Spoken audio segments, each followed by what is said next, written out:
মৌসুমীর সংসারে সবাইকে জানাই স্বাগত। শুভ সকালের অনেক শুভেচ্ছা, অনেক ভালোবাসা। আশা করি আপনারা সবাই ভালো আছেন। এই ব্লগটা কিন্তু দেখছেন আপনারা সোমবারের ব্লগ, তো পুরো ভিডিও দেখার অনুরোধ রইল। আশা করি আপনাদের ভালো লাগবে। তো আজকে সকাল সকাল উঠে তাড়াতাড়ি কাজ সেরে নিয়েছি, যতটুকু বাসি কাজ। তবে সেরকম একটা কিছু কাজ ছিল না, কারণ ছেলে মেয়ে কেউই তো বাড়ি ছিল না, সবাই মামা বাড়িতে। তো আমি তাড়াতাড়ি করে স্নান টান করে একটু পুজো দিয়ে নিচ্ছি, যেহেতু রথের এটা আমি কি করি আমি জানি না আপনারা কে কী করেন। এখানটা আমার 7 দিন থাকবে, আমি এইভাবে পুজো দেব, তারপরে আমি এটাকে আবার উল্টো রথের দিন পুজো দিয়ে একবারে রথটা তুলে রাখবো। তো সব কাজ সেরে আমি এসে গেছি আমাদের মধ্যমগ্রাম রাজ রেস্টুরেন্টে। আপনারা প্রায়ই দেখেন এই রেস্টুরেন্টের কথা, আমার মেয়েকে নিয়ে আমি আসি, ছেলেকে নিয়ে আসি, আমরা আসি। তো এই রেস্টুরেন্টে কিন্তু আজ থেকে না, অনেক দিন থেকে আমার পরিচিত, মানে আসা যাওয়া। ভীষণ ভালো খাবার, সুস্বাদু খাবার, ব্যবহারও ভালো, আমাদের কিন্তু খুবই ভালো লাগে। তাই জন্য কিন্তু আজকে এসে গেছি আমরা এই রেস্টুরেন্ট থেকে খাবার নিতে। তো আমাদের পরিবারের সবার জন্যই নিচ্ছি।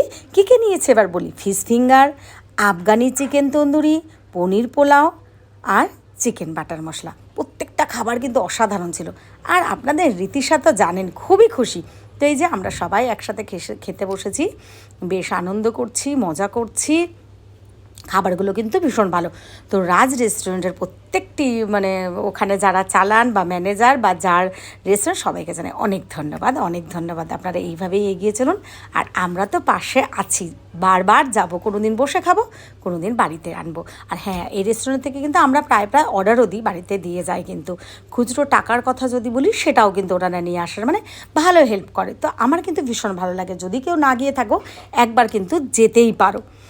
তো এবার দেখো, আমাদের হয়ে গেছে খাওয়া দাওয়া। এবারে কিন্তু আপনাদের রীতিশা বসে গেছে আঁকা নিয়ে। তো আঁকা হয়ে গেছে একটু, তারপরে কিন্তু আমি বাড়ি ফিরে আসছি। তো আমি হেঁটে হেঁটে আসি, এটা তো আপনারা জানেনই, আমি রিক্সা ভাড়া খুব কমই দেয়, খুব কাছেই বাড়ি। তো এখানে দেখুন এই সাদা ফুল গাছগুলো, ছোটো টগর মানে খুদে টগর, এটাও কিন্তু আমি প্রায় দিনই আপনাদের সাথে শেয়ার করি। তো ভীষণ ভালো লাগছে। আর মেঘটা কিন্তু এখন বেশ পরিষ্কার, মানে বৃষ্টি বা যে এরকম কিছু হবে সেরকম কিন্তু নয়, বেশ ভালো লাগছে। আর মাঝে মাঝে তো বেশ পেজা পেজা মেঘ এরকম। আর ঋষি দেখুন কটকট কটকট করে হাঁটছে। বললাম ছাতার তলায় আর হবে না, ও ওর মতন করে হাঁটছে। তো এখন কিন্তু বেশ রাত হয়ে গেছে, ঋষি আর আমার খাওয়ার ব্যবস্থা করছি। তো একটু পাঁপড় ভেজে নিচ্ছি, ভাত ডাল সিদ্ধ, আমাদের যেটা খাবার, আর সেটা তো জানেনই আপনারা।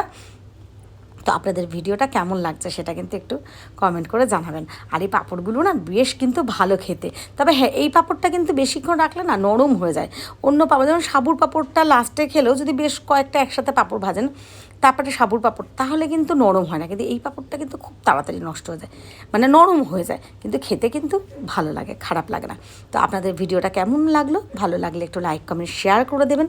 আশা করি পাশে থাকবেন। আমার ফেসবুক প্রোফাইলে যারা আছেন, মৌসুমী বড়াল ঘোষের, সবাইকে জানাই অনেক ধন্যবাদ, অনেক ভালোবাসা এই জায়গায় নিয়ে আসার জন্য। আর যারা আমার ইউটিউব চ্যানেল মৌসুমীর সংসারে আছেন, তাদেরকেও অনেক ধন্যবাদ, অনেক ভালোবাসা। যারা এখনও আমার ইউটিউব চ্যানেল মৌসুমীর সংসার সাবস্ক্রাইব করেননি, প্লিজ সাবস্ক্রাইব করে দেবেন। আমার এটাই বিশ্বাস যে আমার ফেসবুক প্রোফাইল মৌসুমী বড়াল ঘোষের মতন আমার ইউটিউব সংসারও একদিন অনেক বড় হয়ে যাবে। চলুন টাটা, সবাই ভালো থাকবেন, সুস্থ থাকবেন, আমাদের পাশে থাকবেন।